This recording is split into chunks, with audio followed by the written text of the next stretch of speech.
on the like upcoming meetings. Right. Yeah. So if you go to upcoming meetings, you click on it, right? And then you see the. Yeah. Yeah. So that is a combination of Morgan putting really good detailed information in the Google Calendar now. And then because there was such great information there, I asked Finger Lakes Software if they might be able to make those links clickable to like a page that shows that description rather than just going to the calendar, which is what it used to do. Yeah. Which they were able to do. And so, yeah, it's really awesome, right? Now you could just It's like click really on awesome. it and there's the Zoom stuff. It's amazing. Yeah. Thanks everybody. And also thanks, Roden, for sending the extra email link. Sure thing. Sure thing. Okay, so it is 7:03 now. Everything is recording and streaming, so I will call to order this special meeting of the Village of Trumansburg Board of Trustees. All board members are present. The only item on the agenda currently is a working session to continue our review of the draft comprehensive plan. Are there any additions, changes, or deletions to the agenda? Okay, hearing none, I do have one thing I just want to mention to the board. I was looking it up but couldn't find it as to the actual date. But the governor has extended his executive order, which upon rereading, it does not mandate remote meetings, but it allows for remote meetings via the suspension of certain aspects of public officers law, which would normally require allowing the public to be present at any official board meeting. So that's been extended through, I believe, late May now. So the question before this board, since we are meeting in person for the State of the Village, which will be a village board meeting, is I'm perfectly happy to continue meeting by Zoom, but I know that there are strong arguments to be made for in-person meetings being somehow either more appropriate or better. But I'll leave it up to the rest of you. If you have a preference with respect to our May monthly meeting, we can certainly continue what is now the 14-month tradition of holding it remotely. But we do have the option at some point. And I sort of have a feeling, based on nothing other than just my gut, that the governor will continue to extend this, maybe indefinitely, in an effort to maybe get the legislature, because I think there are some talks about it, get the legislature to accommodate remote meetings going forward. So at some point, we'll just have to decide whether we want to begin meeting again in person. And I wanted to, no pun intended, take everyone's temperature at the moment about when you might want to start doing that. I'm happy to. Oh, I see Jess has a hand, but I'm happy to continue staying remote, at least for the near term. I think May would be a little bit premature. But we could definitely keep kind of reassessing as we go. I think at some point, I imagine that all of us will be vaccinated and then we can have that conversation. I know that there's been different constructions of kind of meeting, whether it's meeting as a group in person, but allowing the public remotely. I think it's another question if we ask to have the public join us in person, we'd have to kind of talk about how that would work. So yeah, I would say nothing right now. But let's keep talking about it for us. And then I think there's the second question of when to ask the public to join us as well. Okay. Anyone else having a thought or want to weigh in? I think, Ben, you just sort of hit my comment, but to a certain extent, being all virtual is exclusionary to some people who aren't comfortable or don't have it. But then being in person, would that be more or less exclusionary based on capacity? So I think that's a consideration. So I've thought this through a little bit. When, in anticipation of the possibility of being mandated to go back in person, what I intend to do, either when we are mandated to go back in person or when this board decides it's preferable, is if we do still have mask and distancing mandates, then we will set the chairs up appropriately, which means our capacity will be limited for members of the public. I would not turn away members of the public up to that number. So whatever that looks like, get a 6-foot ruler and make sure everyone's 6 feet apart. We're probably talking about a maximum of 10 to 12 members of the public in that meeting room.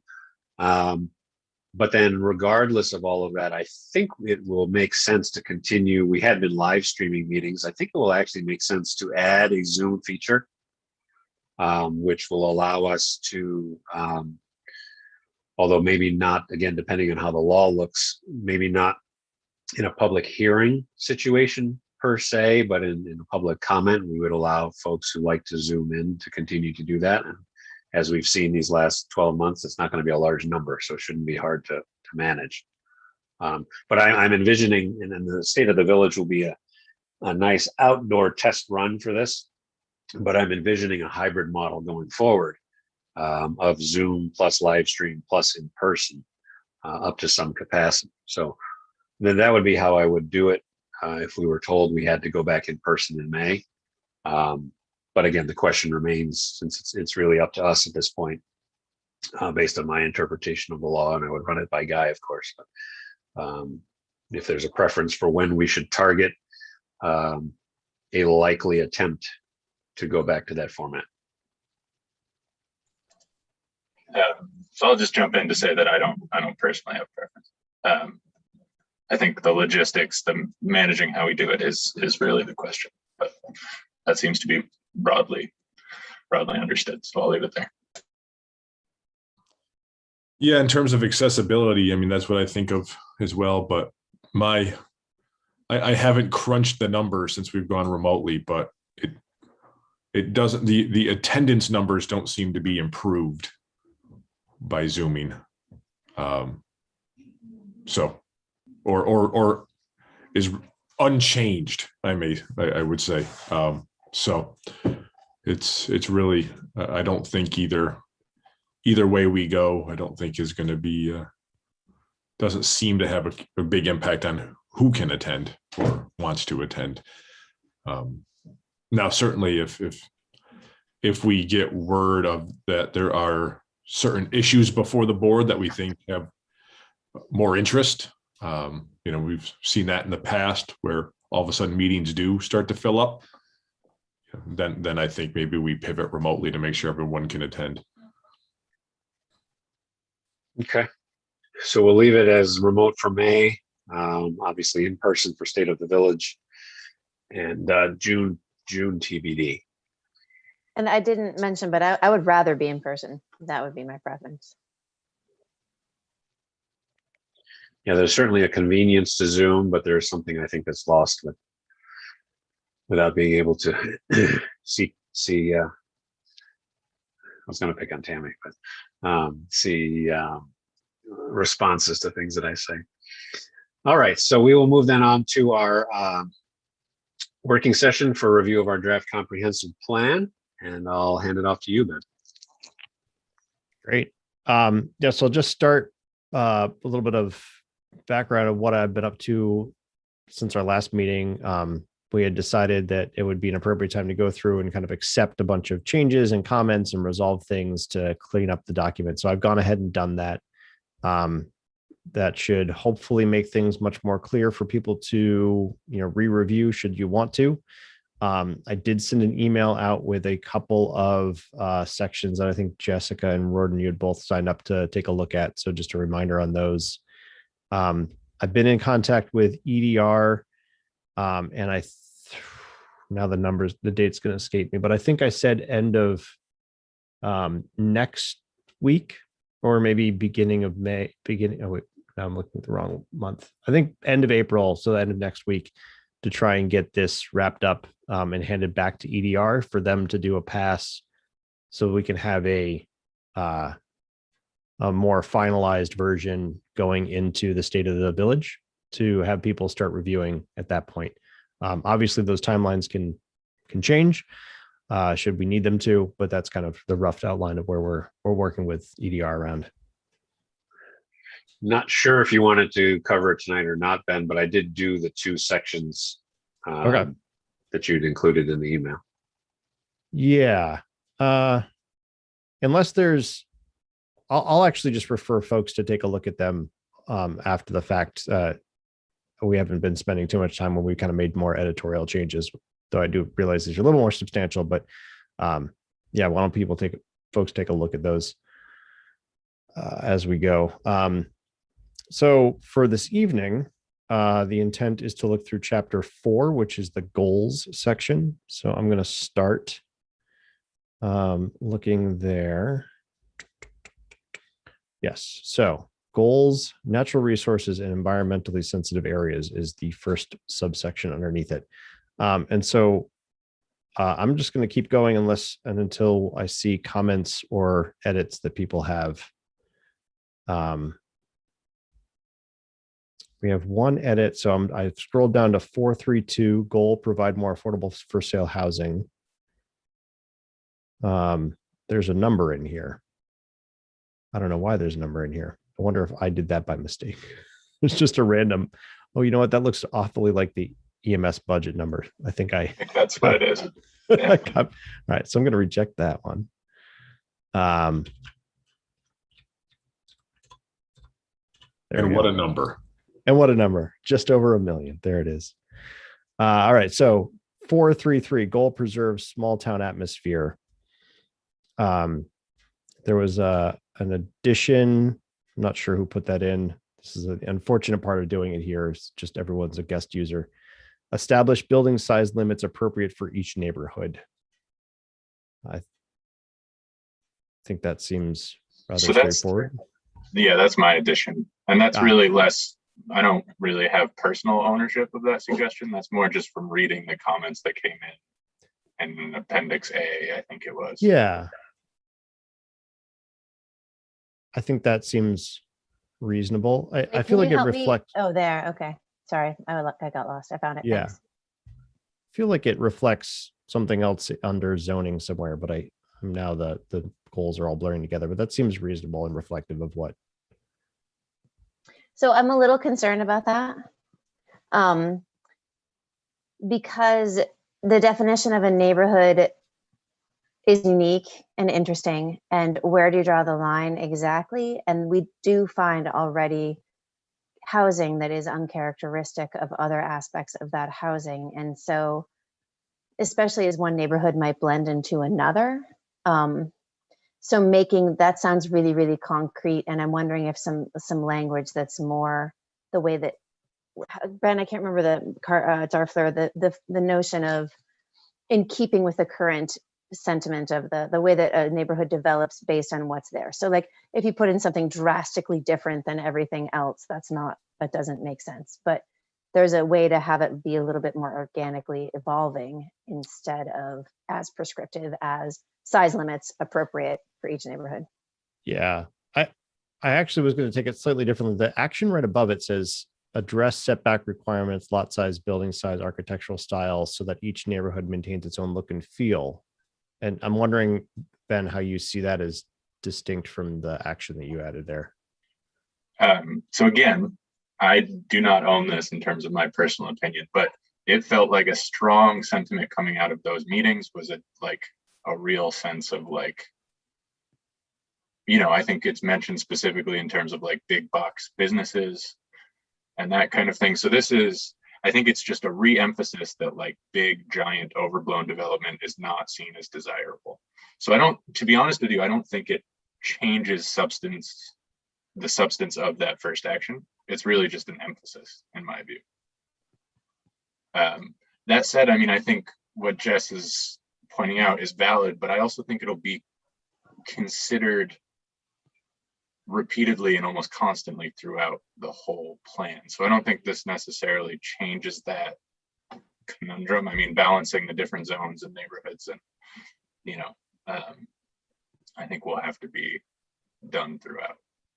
Well, and Carver, you just hit on another one of my points, which maybe is just a theoretical question, Darfler. I find that at certain points are reiterated under different bullet points. And to what extent is that necessary and sort of just the way it's done? Or because certainly later on, Carver, we talk about limits based on lot coverage. And that would then address that issue. Like if we have lot coverage maximums, then giant things can't be built, right? So to what extent, Ben, is it smart to reiterate things under every that might be, to repeat? Yeah, we definitely struggle with this. And I think we landed on, where it's appropriate. If you have an action that's going to, work towards multiple goals, it makes sense to kind of reiterate that action underneath those goals. So it is awkward because you end up having this like multiple actions to goals kind of mapping, and how do you put that into a document? But that's where we landed. Well, maybe then to then, if we're going to reiterate it, does it make sense to say establish building size limits in keeping with lot coverage maximums or something like that? So I think those are different things, right? Because you could have a giant lot. I think this is sort of a separate issue, which is more just like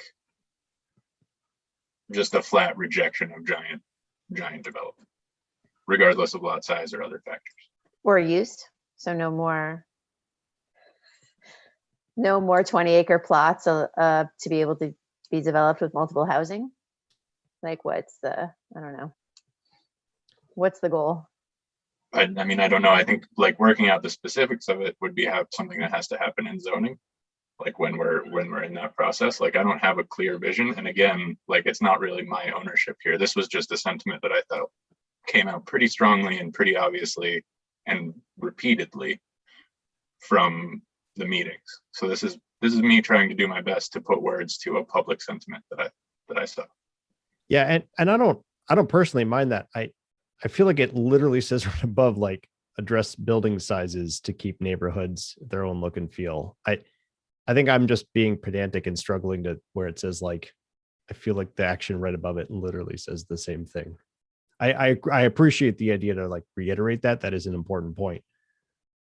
It just seems very redundant to me. I know there are anyone else has opinions on the matter? I mean, I do think that these two action items are, I mean, just taking the English language at its face value. I mean, they're technically redundant. If we wanted to add some type of, if you wanted to add an adjective or another word or two to the first action item to somehow strengthen the sentiment, although sentiment isn't always actionable, but I mean, if we wanted to do some of that, then I think that would accomplish what the second action item is trying to do. But, you know, establish building size limits is specifically addressing building size on the first action item.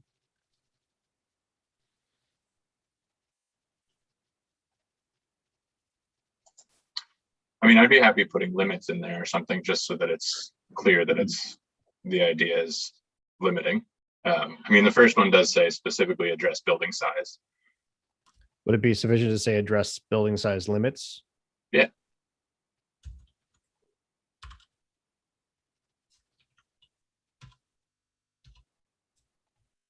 All right. There we go. Same. Capture the sentiment and in fewer words to boot. Okay, so now I didn't see this before, but I'm bothered by traditional again. So I just get over that. I'm like, what does that even mean? I don't know what that means. I'm all ears on other words around that. I mean, the intent is to kind of recognize the distinction between neighborhoods Maybe it's that are like, sufficient to say maintains its own look and feel, or it maintains its established look and feel, Yeah, or something that's like fine. that.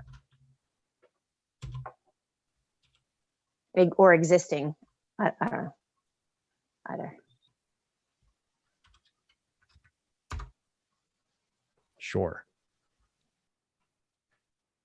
All right. Ready for the next one?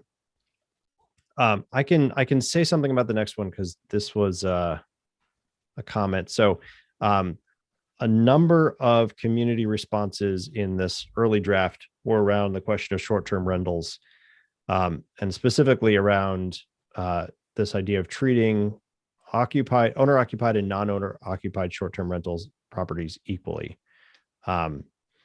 I got curious and went back and looked at some of the earlier drafts, and I was unable to find exactly how this language got in here. So I'm proposing that we go back to the language, the most recent language I could find out of the committee, which was amend zoning definitions and regulations that address owner-occupied and non-owner-occupied short-term rental properties.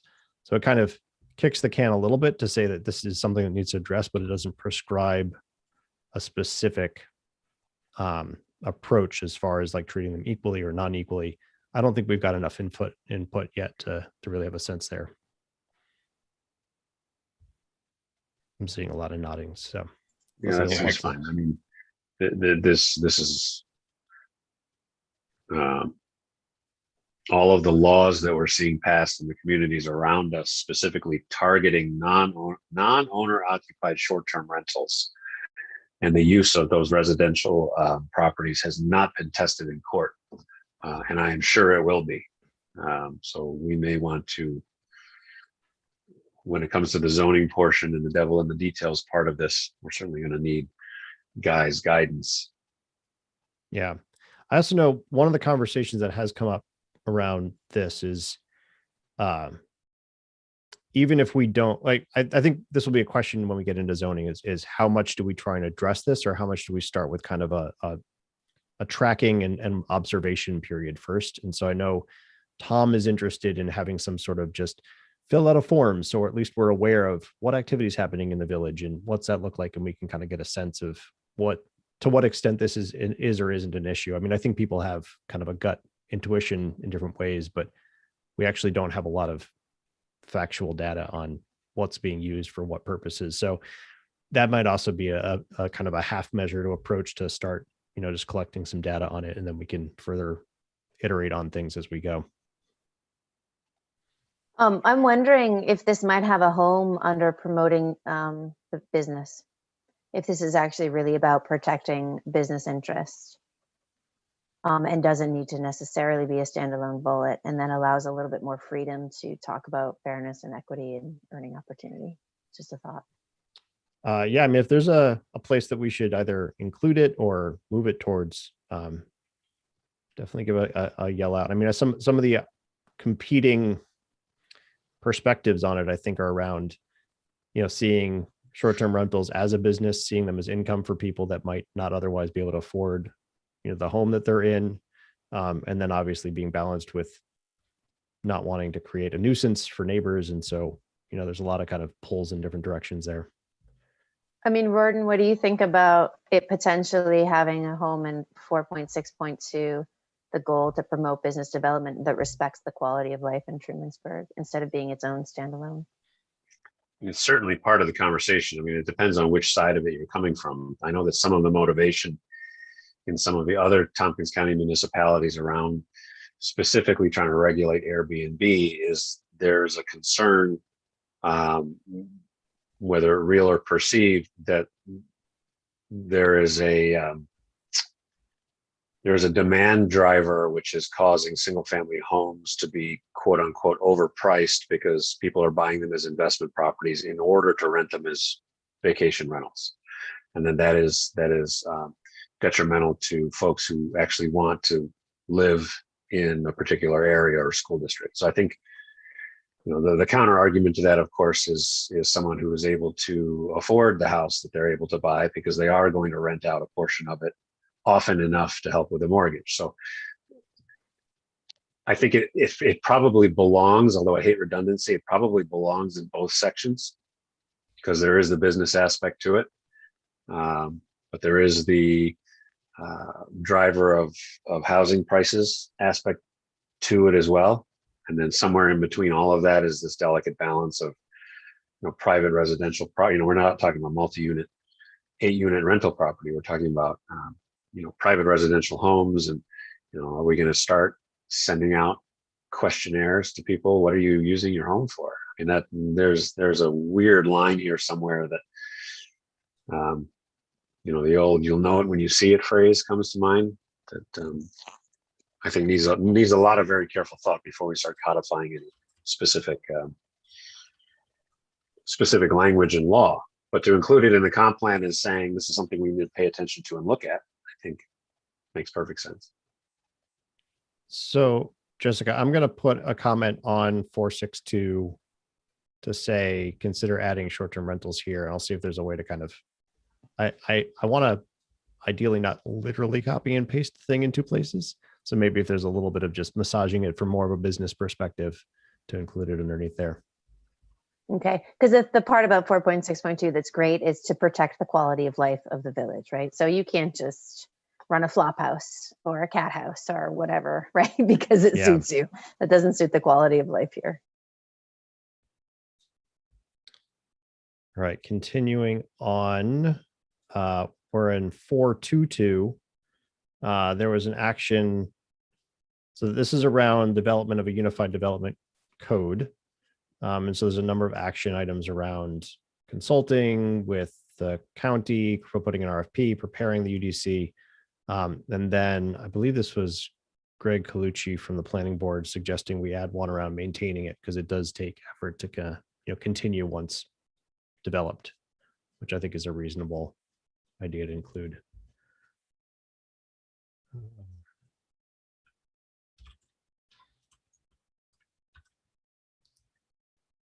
Carrying on to goal 443, increase school age population. At the bottom, there is a suggestion to, and this, I'll say this, Kathy Kempler on the comp plan and on the CPZR committee took it upon herself to find places to insert, ideas around making sure we're keeping in mind all the different kind of aspects and demographics of the village. And so was looking for places where we already are trying to, the strategy attract young families to live in the village. And part of that is attracting families of all income levels. And so this additional action is to pursue ways to provide low cost or sliding scale daycare to attract working and low income families. So I really appreciated her effort. I think there's maybe 2 or 3 other ones throughout here that kind of take something we're already looking to do and remind us of kind of the importance of it to various demographics in the village. Super semantic suggestion, but I think it makes it more to the point and more digestible to support working in low income families. Because that is Sure. really what that does. That was not right. Yep. Oh, good Lord. 2. Yeah, bless you for online editing. Holy cow. Boy, there's actually a handful of places I could not accept the changes. And I had to tough. ask EDR to do it because there's something in the text that I can't see that prevents me from accepting it. I now see why EDR had at one point pulled this from the share and was working on it locally. And then I said, could you put it back up? Because there's no way to actually really work on it up here. It has a nice Windows 95 look to it. Oh man. Hey, Ben, can we go Yeah. back to 441 for a second? Sure. 441. I Yep. swear I had a comment in here under that first strategy. Oh, you do have a Um, comment. Well, no, even before that one. Okay. I thought I had a comment in there under the long-term fiscal planning piece. Mhm. But all 3 of those action items already exist. So I don't know if there's a way to make it sound something other than we don't do that and we need to start, which is how that Got it. reads. So kind of reframe to continue and review and visit, that kind of thing. Yeah, I mean, all 3 of those things exist in some form. I mean, we can certainly, always improve on the process like anything, but All right. I'll take a note on that and see if I can come up with something. And then I have realized now I've been paying attention to the edits and not the comments. So I'm going to actually scroll back up because I think we've missed 1 or 2 more maybe. So I am now back up at 432. Strategy, consider amending zoning regulations in residential districts to encourage affordable for sale housing. And Jessica, you had said, that this action is a duplicate of above. Revisit. And again, that was that whole theory. It's exactly the same thing, see. cut and paste, but I'm like, I'm not really sure how this is designed. Does it mean if someone just hones in on this one thing and doesn't read the whole comp plan, that they'll see it in whatever area that they're looking at? Yeah, that is kind of the intent. Like I said, it's in an ideal world, we have some way of showing that like an action relates to multiple goals in a reasonable way, but in this kind of linear format, this is kind of the best we could come up with. Okay, I'm good with it. And yeah. super duper grammatical, semantic, pedantic point. I'm here for it. The title of 432, provide more affordable for sale housing, should probably read provide for more affordable for sale housing, because the village does not actually provide housing in any way, shape, or form. But we can attempt to provide for more of it Done. for all you English majors out there who will never watch this on YouTube. All right, let's see. Good. So we only missed that one. That's great. So back down to 441 under strategy, expand the tax base of the village to reduce per household taxes. And Rorden points out that the village cannot choose to annex or initiate annexation of anything. So I consider the possibility. Yeah. Oh, yes, that is unclear. I had always read that as we should consider that this is a possibility and we should consider what we might do in that possibility. But it does sound like consider the possibility of us actioning on annexing. So I think that can be more clear.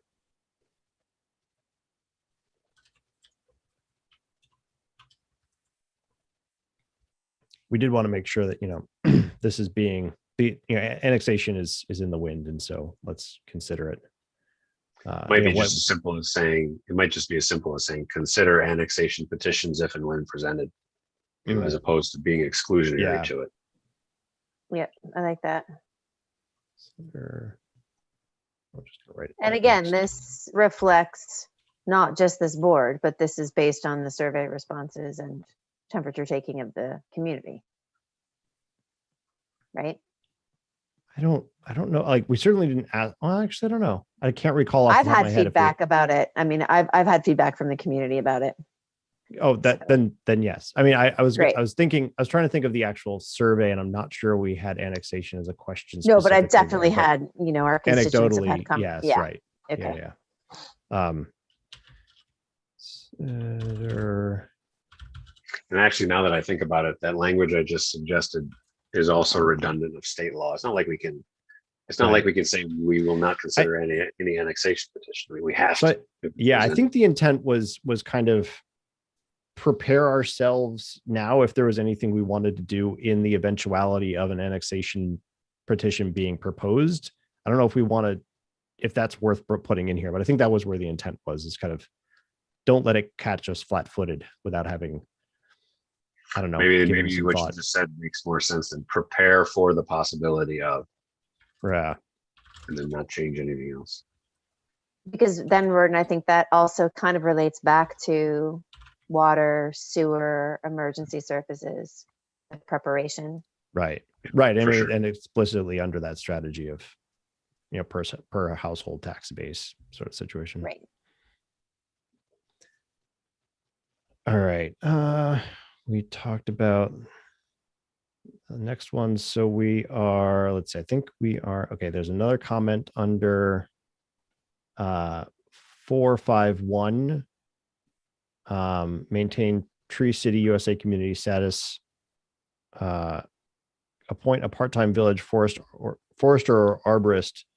And then someone saying, and it might be Ben saying, is this necessary? Perhaps add language of or contract is necessary. That was me. And I just wasn't sure if this meant that we were going to like appoint and pay for and always have on hand, or this was like recognize you should identify one and consult. I just got confused about the intent.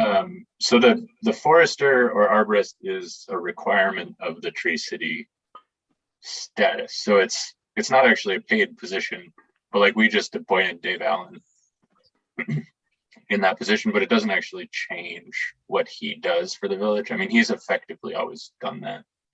But it means like we as a board identify that's our expert and we consult with them and we're making best practice with some support from an expert. Is that the intent? I mean, that would be the ideal intent, I think. But in general, what we have done historically is just to appoint him. And that's kind of been it. Okay. He has helped with the tree committee and that kind of thing, but not in any structured way or anything like that. Although ideally that would be something we'd work towards. Okay, good. Thank you. Helpful. I mean, just one quick note. It's worth pointing out that maintain tree city status includes all of those actions. So in order to maintain that status, we have to do all of those things. Just Extremely helpful. Thank you. All right, down to 452, we have another strategy from Kathy, as I was mentioning.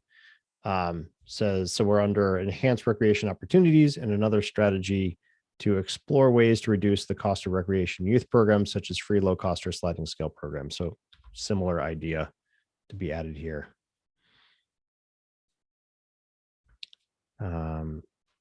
Let's see. Super semantics again. Yes, please. Explore ways to reduce the cost of recreation and youth programs to the participant, Hmm. because those costs are never going down for us. Indeed. All right, sorry, whoops, I missed some comments. So goal 462, oh, that was the comment I just added about Here, short-term rentals. one, Yes. just real quick. If you Yeah, go yeah. back up to that one, Mhm. I'm just wondering why that strategy item 452 doesn't say action. Well, it could be, we could just figure out where to tuck it. I mean, As I'm an fine with it action. is. I just wasn't sure if that was like a weird. I think the intent was it was kind of its own strategy. Further sure. What if you added in the strategy of explore ways to further share and make accessible recreational programs, then reducing the cost becomes an action item underneath that. Let's see. Also, and Barbara, maybe you were saying literally the word action is missing under the bullet points of the last strategy, second to last strategy. Oh, Well, just that it's not like the strategy sort of seems to be an action. The Right. very last, the newly added reduction of cost. No, the one above it. It just, Yeah, okay. it's just like an explore. Oh, okay. now I've lost the thread. What's the question? I'm just confused because there's no connection between explore ways to yada yada yada and then colon, and it lists a bunch of things, but there's no like semantic And this is, sorry, directive. this is the second strategy. Yes. Got it. I was confused with the one that we were talking about adding. Explore was Although now actually, I think it works. It's fine. I was just kind of distracted because it didn't Yeah. follow the right format. But I'm right. reading through it again. Yeah, it's odd that it doesn't follow the format, but it is, I think it does make sense in its entirety. Yeah, I think that's fine. Sorry for the distraction. I was just In fact, in some ways, I feel like the first one now doesn't need action after all those words, or before all those words, I should say.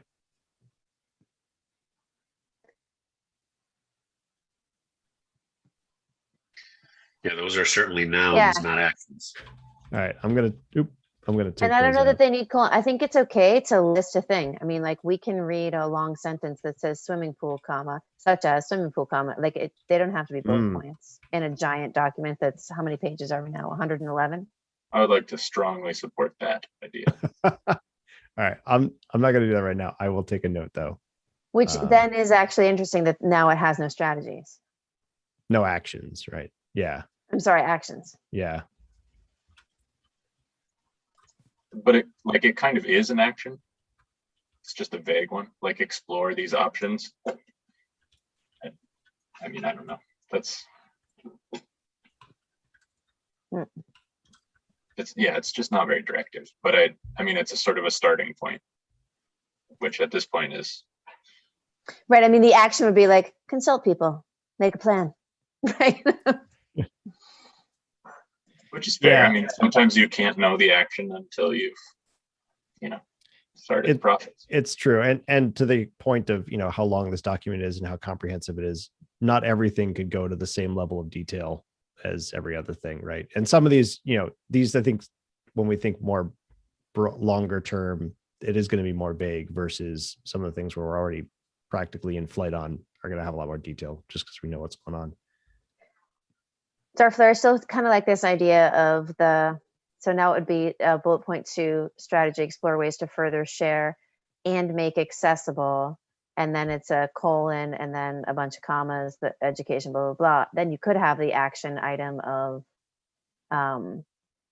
investigate, or invest in, or explore. What it could be the word explore again. The Right, so reduction, that those- becomes an actual action item.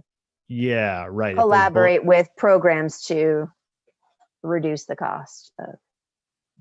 I like that. So further share and And make accessible. yeah.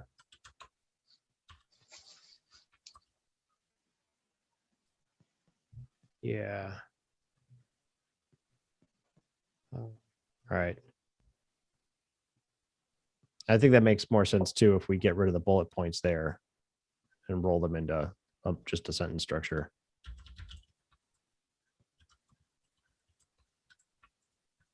And then I don't know what the right term would be. Maybe Rodin, you want to say, or Ben or Carver, you, but like partner with collaborators to reduce the cost of, or I'm not sure. It You might can even say just stay explore again. It just explore. bugs me. It just bugs me to say it. A little more detail, yeah. Can one of them be investigate? Can one of them say investigate?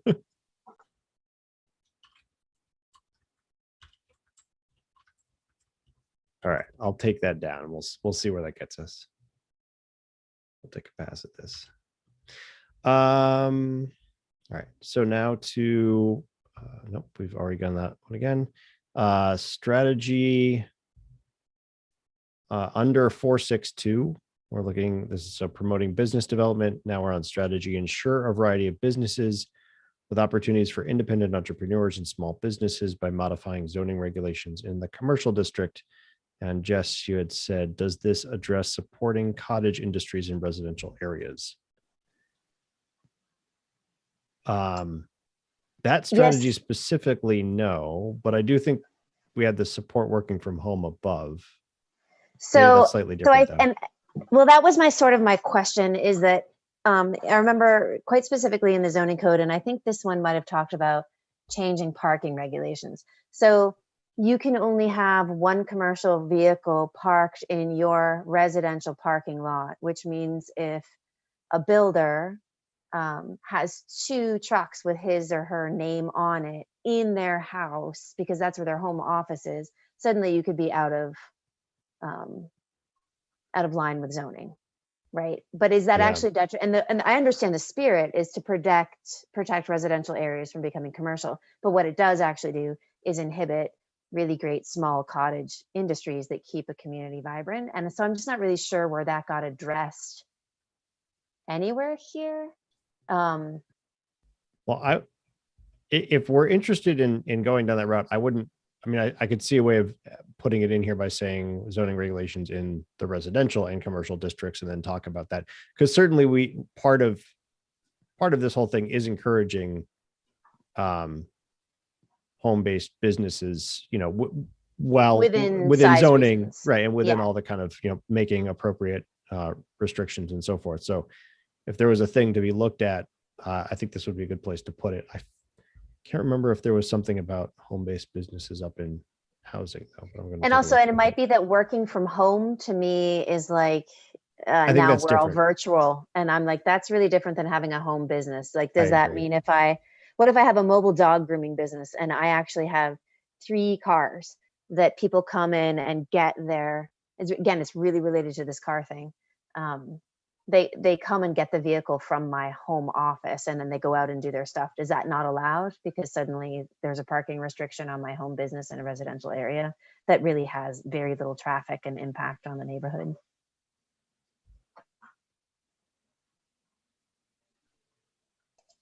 Would it be adequate to just delete the in the commercial district piece of that sentence and just leave it, just update by modifying zoning regulations? Yeah, and I think honestly, even in that, you could, even the stuff that's already underneath the action item, review parking requirements that discourage new businesses, I think would already apply. So yeah, I like that idea. Oh, of that's really smart. Yeah. broadening this, like right? that. Like we're talking about wherever we allow them, we should consider how we're regulating them to make sure that it's appropriate. Super smart. Great. Next one down.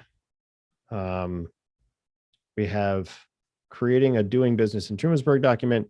I think the sentiment says like doing business in Ithaca document, which I think, I don't know who struck this out, but I could see that being the intent being, it may not be like that. It might be a lot like whatever a Trumansburg version of that document would be.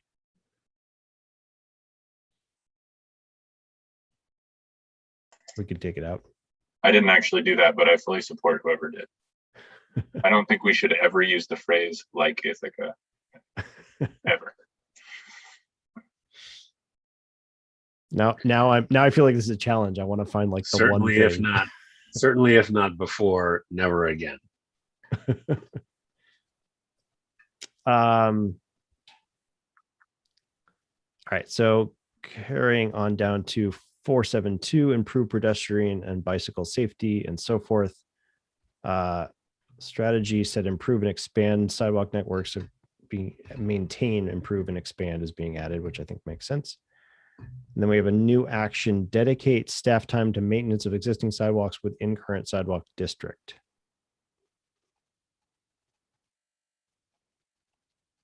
Is that necessary, or is that not already a mandate of the DPW if it's already village sidewalk? I think That it was depends on me. what maintenance Oh, means okay. here. Sorry, go ahead, Ben. Yeah, that was me maybe getting a little ahead of Ben and I doing the sidewalk committee, but at this point, our DPW does pretty minimal maintenance of existing sidewalks. I get the impression that they have sort of left that, you know, they were installed by contractors. I think they've largely left maintenance to contractors as well. But that's really as far as my thinking goes. I don't know how realistic or how feasible that would be. What if you add it to that other action item, which identifies the sidewalk committee and to coordinate, wait, I lost it because there's something there. And explore dedication of staff time to maintenance. What if it's added? Does that work? I'm gonna argue actually for keeping it as is. That Okay. I do think we should be dedicating staff time to maintenance. The maintenance word is tripping me up because it's kind of ambiguous. That could be just snow plowing. That's where I'm getting a little tripped up. But in general, I like the idea of dedicating staff time towards improving and expanding sidewalk networks. Well, so now I'm also super confused because I thought that we as homeowners were responsible for clearing and maintaining our own sidewalks unless they were designated village sidewalks. So what does that mean? What's a current sidewalk district? Does that mean village sidewalks, which they already No, do? there's a physical sidewalk district that includes all of the Main Street sidewalks from the village line by the Falls Tavern down through the main street, the downtown core to the post office, all of South Street, and the short section of Lake Street. Basically, wherever we got grant money to do sidewalks in the last 13 years is technically part of a existing sidewalk district, which They are theoretically maintaining means it, I thought. which theoretically means we could be assessing a tax on those property owners specifically for the maintenance of those sidewalks. We have chosen not to do that. But we do already dedicate staff time to maintaining those sidewalks, right? Right. I mean, Yeah. That In the sense that they're plowed and salted, but I don't know that there's a lot of time given, for instance, in the summer to looking for heaves and cracks and does this 4 foot by 6 foot section need to be replaced, that kind of thing. and Ben, was that the intent? Or because I know part of what we've talked about is also the other work where, you know, there'll be a strip of 100 feet or so that, you know, DPW will be involved in, you know, replacing it, which is different. So to be entirely honest, I hadn't thought it through that much. I was thinking more, I think, of what Roy mentioned, which is that there are giant heaves and holes. I mean, there's a big aluminum plate that's been in front of the bookstore for years that I don't understand. So it's really just like, this is our infrastructure and it's falling apart, even though it was just installed, and I would like to see us maintain it. Just a real, you know, the way we would maintain any other piece of any other asset. Yeah. So whether Well, that means, I like it even more than. yeah, but it could, I think, very well include, like you mentioned, improving and expanding. Yeah, maybe that's better left to the sidewalk committee to sort out the details of. But I think you're right that like where we have a sidewalk district that we are responsible for and do maintain by way of plowing, we should also look to maintain by way of fixing cracks and heaves and so forth. I'm on board. I super was naively thinking that was just already mandated. So if it's not, like, yep, let's reiterate it. Wonderful. Carrying forward. There was some URLs that are crossed out in under 410.1, which is fine. Then that appears to be it. I mean, unless actually, let's see if there's anything in the priority table that people made comments on. But There's actually one in 4.7 oh, did I miss one here? that like, no, it wasn't actually a comment. I was just scrolling through and noticed that there's a word that doesn't exist. And then I read Shero? it. Yeah, what is that? Shero is a shared road. It's the bike, It's the a real bike word? spray paint guy. Yeah. A Shero. Hey, A Word and road Heart, marking, it's a bike lane. It's a marked bike lane that doesn't actually have like a protective bike lane. It's just like that you're on a road and bikers might be here. So there's bike symbols on the road, but there's not a protected section or a striped section on the side. We might want to do something a little more vague because we can't install any of that on Main Street. Just because it's a state road, so Yeah. we can't paint any of that. But in general, that could be worth pursuing elsewhere, I think. Well, so the intent of this strategy, which is undertake pedestrian bike friendly improvements along Main Street, Route 96, is to, and maybe it needs to be reframed other than consider, but it is to put it here as our desires so that when the DOT looks at our comp plan, when they come through next, they see that we have clearly stated our desires, and maybe they might take those into consideration with any work that they do. I would go stronger than consider then. Yeah, I would what about say promote? advocate for. Yeah, promote. Yeah, promote's better. Yeah.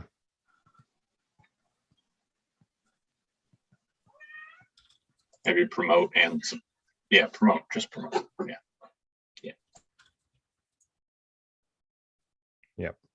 Great.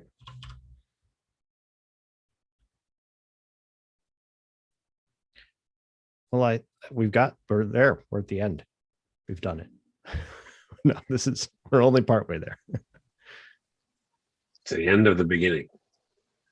Yep. So So I I just- will, yeah. Sorry, Hey, go ahead, Darther, Jessica. I'm just wondering, like, I just want to make sure we're all super comfortable about the historic district information or district sections, and that none of Sure. that language is too prescriptive.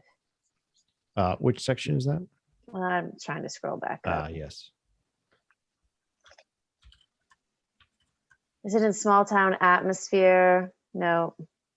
Let's see. I am searching for the word. I mean, I think there's historic. literally like consider Yeah. historic buildings, 4.22, preserve historic Yes. buildings and community character. I just want to, because we know like this is the fine line of legislation or zoning or any of that. Like you want to protect the general life we all enjoy and not slip too far in any direction. I just want to make sure everyone really, nothing huge jumped out at me. I just made me feel squirmy that we didn't talk about it. And maybe it's because it's a vague terminology. Consider modifications. Like, I guess that's just hey, we want you to make sure you really like how your zoning is. Like, how is that okay?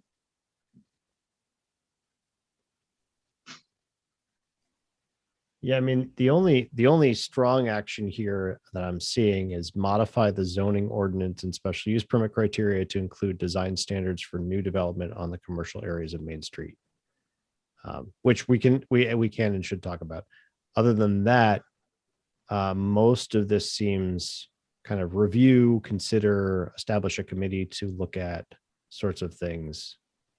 And I Um, guess actually that's exactly where I was going. Why would we look at a 1995 Main Street Design Guideline in 2021 or 2019 when this started? Like, what's the reference there? What is that doing? Well, Roy, That you was something, yeah, that was something I was going to mention too. I mean, we're almost 30 years too late for that. I mean, I would be willing to say we should consider developing design guidelines for Main Street. It doesn't commit us to doing it. It allows us to consider it. I know in the past when we've discussed it, we've shied away from it because of the cost to the property owner to make improvements and modifications within restrictive design guidelines. Because that is strong, But- right? Consider is very but- different than adopt, which is Well, what's right. happening. And you know, I don't have a problem with considering anything, but to review proposed 30-year-old design guidelines as a basis for our design guidelines, maybe we should take a fresh look at it. I mean, I'm fine either way. It is a document that exists, that I know I've heard from some folks that there's kernels of interesting detail and thought that are in there. I think it's worth reviewing. Maybe as a basis might be a bit strong. So review the proposed guidelines while considering, like, in preparation for designing our own. We could soften that, because I agree it shouldn't be kind of just reviewed and then taken at face value. Like, as we're saying, it's been nigh 30 years on. But I do think it's worth pointing to its existence that maybe people aren't aware of or familiar with. Also, there are guidelines for development on commercial areas. So I'm wondering if this is what this is really trying to get at, and if it has the teeth it wants to get at it. Well, if you get a chance, Jess, if you haven't before read the 1995 Main Street Design Guidelines, you'll see that there are a lot of teeth, including the color that the building has to be, and what type of glass you can use, and what the doors need to look like. So it's different than what I would consider construction and zoning guidelines, and is tailored to the aesthetic and to the aesthetic preferences of the folks that wrote it. So that's why I want to be careful about using it as a basis for anything. Yeah, I'm certainly happy to use it as a jumping off point for considering new design guidelines, actually our first design guidelines. Whether or not we adopt them is a separate issue. That would probably be worthwhile of a committee collaboration of some kind. If we decide that we want Main Street design guidelines, we should involve all the current property owners. We should involve the businesses that are in those buildings, rather again than the aesthetic preferences of a couple of writers. So I'm just going to drop the as a basis for design guidelines altogether. So just as review proposed 1995 Main Street design guidelines. It's worth a review, certainly. Yeah. Wait, that's now a strategy? Well, that's an action. So I was Under- going to Just to review. suggest, Oh, okay. I was going to suggest that we review the proposed Main Street design guidelines as well as other model or sample design guidelines as a basis for it, just so that there's a starting place rather than like, what dreams do we have for redesigning from the ground up? Because I think that's kind of the process that leads to like everything has to be blue. If you all start with like, just a suggestion. I don't have strong feelings other than I'm really curious to read those design guidelines now. Then I would actually add a second action bullet point there. Sorry, Jess, we're going to extend this document by 2 sentences. The second action would be consider development of Main Street design guidelines for the village. Just reviewing others is one thing. Then we can consider whether we want to develop ours. And then the third action is, modify the zoning to incorporate those. I would actually take that a separate way because the strategy here does say adopt design guidelines. Oh, So I wonder if the strategy should actually be more consider, right? Yeah. Agreed. Right. Then you don't need the new bullet point. Yep. And then we don't need the new bullet point, but we can still say as well as, so review proposed design guidelines as well as other, do you remember what you had said, Ben? Yeah, models. Models. All right, fair enough. we'll keep it broad.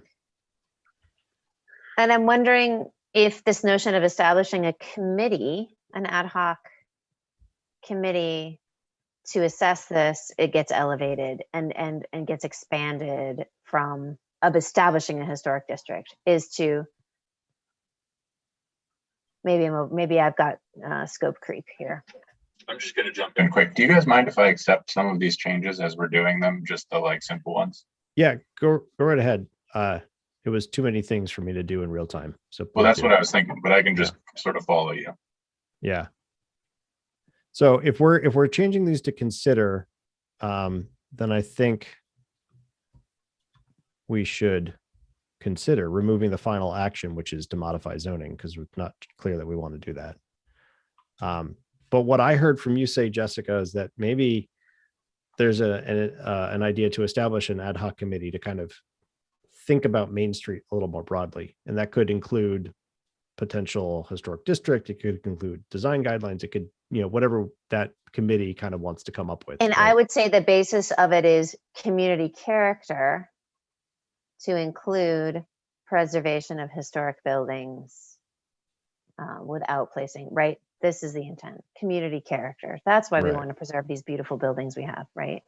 But that makes it not just, we want to make a historic district. Because I think that more, we just identified a lot more conversation that needs to happen, and a committee might be a great way to do that. What does everyone else think? I'm not Especially the mayor entirely- would appoint it. I'm not entirely sure that I agree that like historic value of its own doesn't have a value of its own separate from just community character. I don't disagree that that should be the focus, but I do think there is some value there that's kind of separate. And also quickly, I would say that that bottom action should be review rather than modify, but that we could keep the action as a whole. Let's see. I'm not sure that you could even hear me while I was saying that. Sorry. Review the zoning ordinance to include. Well, so just as an aside, one thing that's of interest is there is in our zoning section 409 says design requirements in the downtown commercial district. Development within the downtown commercial district shall conform to any design requirements that may be hereafter adopted by the village board of trustees, full stop. So there was an intent in 2012 that this would kind of happen, and definitely didn't. That was a compromise, actually. That was a compromise. We had some push by the folks that helped us write that at the county to incorporate design guidelines. And there was not the sentiment to do that at the time. So we compromised and said that we would allow for it if it was developed in the future, which is a redundancy of law anyway. But this second bullet point, I would actually say something like review the zoning ordinance, especially use permit criteria to incorporate any adopted design standards. It doesn't mean we have to adopt them, but if we do end up adopting some, then there's the intent to not just adopt them and let them lie there. Regarding the committee, I haven't mentioned this because I didn't want Ben Darfler to run screaming for the hills, but I have a post CPZR version of the CPZR in mind. There'll be a break between the two, though. I will guarantee that. We'll give you a week off. Just because the committee's been so involved and so good and worked so hard on all of this that, I think there needs to be a version of that continues. Because hey, we're supposed to review the comp plan every 5 years. So, the 5-year review can start right after we've adopted it. That's kind of the ongoing living document part of it. So this is a benefit of us doing these virtually, is I can't throw things at you right now. Exactly. So whatever version of that, comes to pass or comes to be, I think can begin looking at any of these things. It'll be, and honestly, it should also involve the planning board more because that is part of their mandate as well. But they're also autonomous, so I can't tell them they have to. Whereas, a mayor or a board can tell an ad hoc committee that you have to do this. So there's a balance in there somewhere. I do think I think you're right, and it'll be interesting to see what the world is for the CPZR or some other rendition of it post adoption of zoning. But I've had, at least in my mind, I think there's an appetite and a hunger even on some of the planning board to be more involved and have more of a mandate, you know, that there's not to meet only when there's, you know, development business in front of the board. So I think Right. I'd work down that path first and then see where a CPZR committee could assist, or anyhow, still got So- plenty of time to figure that out. I'm seeing Yeah. all the really fantastic building blocks within this section to make sure we have a beautiful downtown corridor that does shine on the assets we have with the historic aspect as well as being functional. And I'm wondering, Rorden, if we want to add some language that will make it more attractive to get funding for that from state and federal programs like the urban renewal, like the, what do they do in Geneva? I can't think of the right term right now, ESDC or whoever did that, right? Geneva is now Bing Mhm. and Watkins Glen. Like, what can we do to say, hey, this is our mandate and we're dedicated to this, and Yeah. without being prescriptive, because I think that there is a way to do it. Because we Yeah, haven't I hit think that it's- anywhere else in the plan. I think it's something we have to think about how to wordsmith that. I know that it's a big catch-22 when you talk about historic districts. That is where the money is, but it is also extremely prescriptive. I know I've talked to Main Street property owners who have said, you know, the idea of prescriptive zoning, which would potentially require a property owner to spend money that they may not have, is a difficult pill to swallow.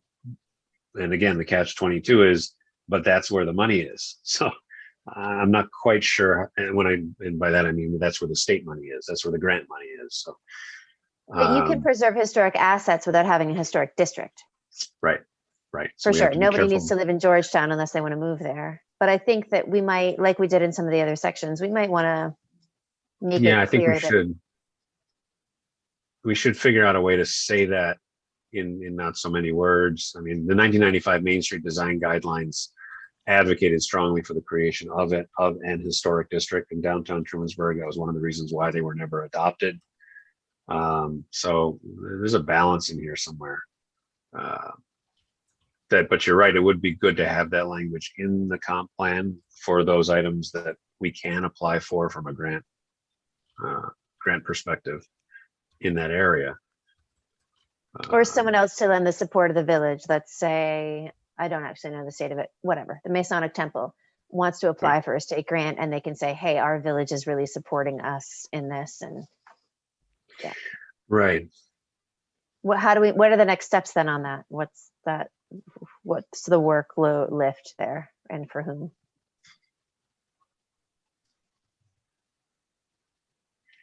It probably comes down to one bullet point in that second strategy around design guidelines, and finding the right language that emphasizes the historic nature of the downtown without using the word historic districts or the words historic district. What about also the word restoration? That's not anywhere in here. So that would be like preservation, restoration. And we could change that first strategy item to just eliminate the first half of the sentence and just encourage the preservation and restoration of historic properties and assets. Right? Yeah. Because that's like a bullet point in any grant application. Right. Yeah. That's great. That's how the Women's Hall of Fame got moved into the mill in Seneca Falls. They're definitely not in a historic district, but yeah, cool. I think that's a great clarification, improvement of the strategy. So then it is talking about zoning, but there's room to add other things. So if Jessica or Rorden, if you had thoughts on that, that would be a place to probably stash that now.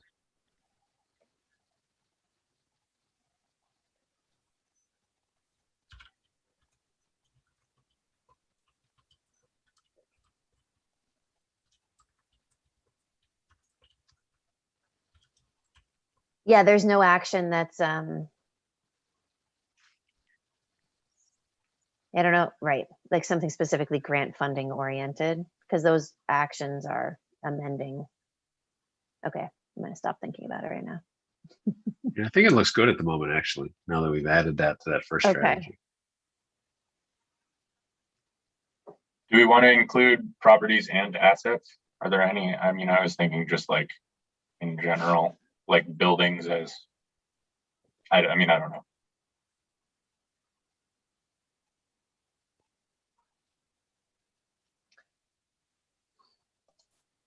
Yeah, I can't think of anything now that I'm trying. But one thing just quickly is in that second strategy, the second action right now reads review to incorporate. So the grammar of the sentence doesn't really work.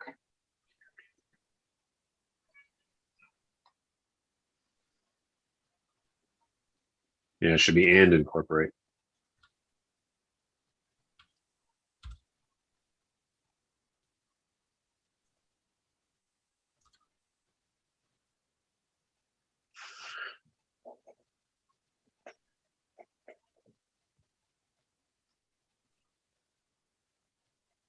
Okay, anything else?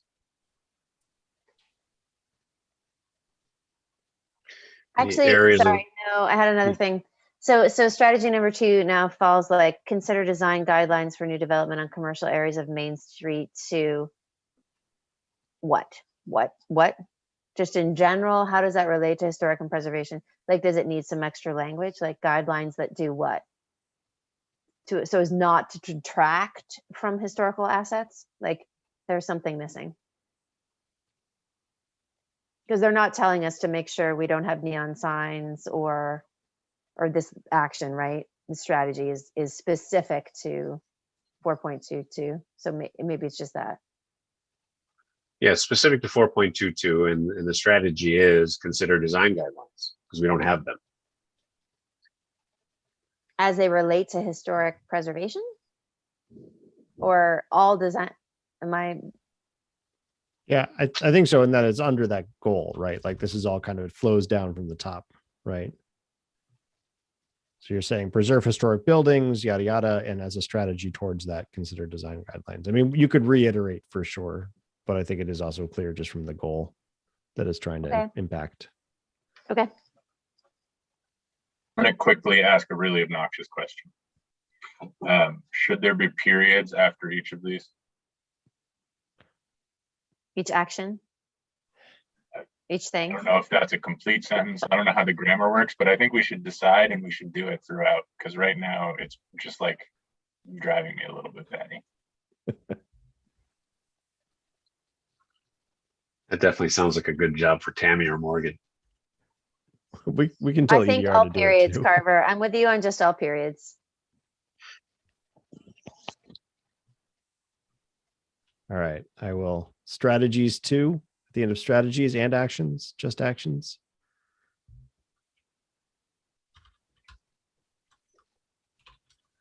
I can tell you that both of those options have been employed at various points. I would say both. I think because some of them are so wordy, like if we had true just bullet points, but we don't, they're all Okay. like full sentences. I will. I'm actually probably just likely to do that myself because it'll take me all of like 5 minutes and it's mindless.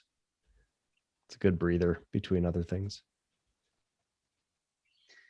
Any other sections of the comp plan that have just been bugging you that we need to go back and revisit before we send this off for some formatting prior to the state of the village?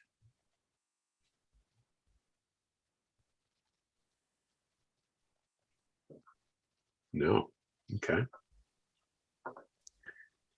Well, I'll just say this will remain up here at least through the rest of this week and weekend and probably through next week too. So if you have Because I other think I'm thoughts, behind on something that Roden, like that we got tagged on in an email on our work together. So Yeah, that's so not going to go off. Okay, that's a 'cause good- I didn't do that yet. that's a good point. I forgot about that. I think I had told EDR we would be done by Monday, the 3rd of May. So through this week and through next week and the following weekend. So that is the deadline to get edits and additions and whatnot in there. Okay. Good. Thank you, everybody. Do we have a need for an executive session? Excellent. Henry, thank you for joining us. I hope you haven't reconsidered your major just because of tonight. Is he gonna comment? Is he still there? Henry, comment. I don't know. I mean, like my major is a environmental studies and government major, so it's like mostly like more like environmental policy. But I did take a couple of planning courses at my school, so something interested in. But you know, I haven't really committed to a career yet, nor knowing when I will commit to a career. You got time. And is everyone here who can see on the board, is everyone familiar with Henry Hansen? We got all included on all those emails about his curiosity and internship, right? No. I am not familiar, but if you're curious, my undergrad is political science and I'm currently going to school for public administration. So if you want to sit in on any of those classes, just drop me a line and you're welcome to. If you really want to be talked out of a career, sit in on those classes with me. Or talked into it with no return. Like if you're committed after the classes you sit in, you're committed for life at that point. Well, and Committed Vern, could go either way. you might want to add some other words, but I'm particularly excited that Henry is here as a person who grew up in our community and is now in college, but also whose parents came from Sackett's Harbor.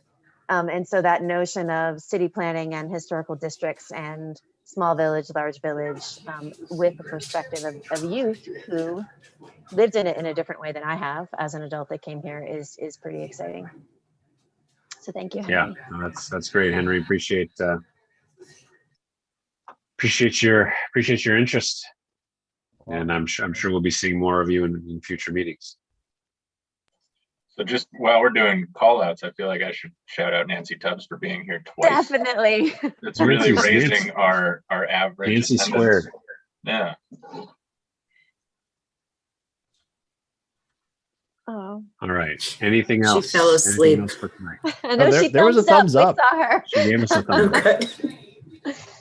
The emoticons have been coming all night, I've noticed. So. Well, it's appreciated. Anything else for the evening? If not, then I would entertain a motion to adjourn. So moved. Second. All in favor? Aye. Aye. Excellent. Well, have a good night, everybody. Thanks. Night all. Night.